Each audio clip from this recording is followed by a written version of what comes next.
Professeure Juliette Mazereux, donc je suis dermatologue, responsable donc, de l'éducation thérapeutique dans le service de dermatologie de l'hôpital Larrey à Toulouse. Cette éducation thérapeutique, nous l'avons commencée donc en 2008. Nous avons commencé tout d'abord dans le psoriasis et puis progressivement nous avons réalisé cette activité dans d'autres pathologies, la dermatite atopique et d'autres pathologies allergiques cutanées et également dans les maladies rares comme l'ichtyose ou l'épidermolyse bulleuse.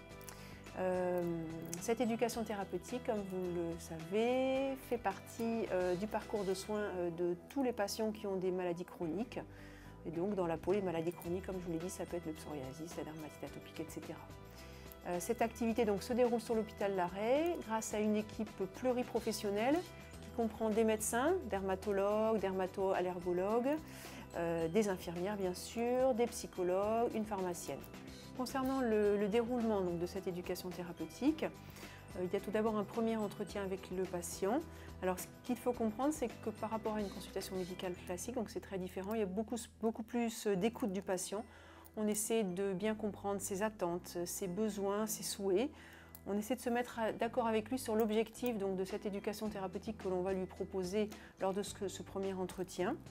C'est ce qu'on appelle le diagnostic éducatif. Une fois qu'on a fait donc ce diagnostic et qu'on sait ce qu'on va voir avec le patient, quels objectifs on va essayer d'atteindre, on va lui proposer deux possibilités. Soit le patient fera cette éducation thérapeutique en consultation individuelle, soit on pourra le voir également en atelier collectif. Donc les ateliers collectifs réunissent donc plusieurs patients, souvent de même tranche d'âge, qui ont la même pathologie. Donc lors de ces ateliers individuels et collectifs, on abordera plusieurs thèmes qui peuvent être par exemple la maladie, ses causes, le traitement. Par exemple, dans la dermatite atopique, on va beaucoup insister sur la corticophobie. Et on peut aussi bien sûr souvent aborder des thèmes comme le vécu de la maladie qui est souvent difficile dans les maladies dermatologiques.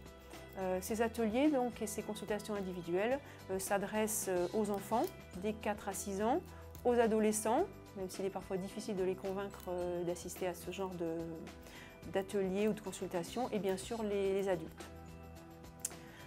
Ces ateliers, ces consultations individuelles se passent grâce à des outils, soit élaborés directement par l'équipe, soit élaborés en partenariat avec les équipes françaises qui travaillent sur l'éducation thérapeutique. Et bien sûr, ce sont des outils qui sont différents selon la tranche d'âge, enfants, adultes, adolescents. L'aspect psychologique est tout à fait abordé. On essaie dans la mesure du possible que les consultations soient individuelles et encore plus les ateliers collectifs se déroulent en présence d'une psychologue qui est d'ailleurs indispensable pour des ateliers comme le vécu par exemple, où il y a une forte note psychologique qu'il faut prendre en charge.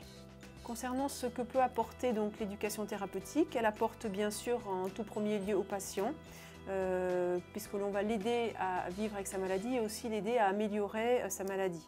Pour le médecin, il y a aussi un avantage à ce que le patient bénéficie de cette éducation thérapeutique, puisque le médecin va voir ses relations avec le patient tout à fait améliorées.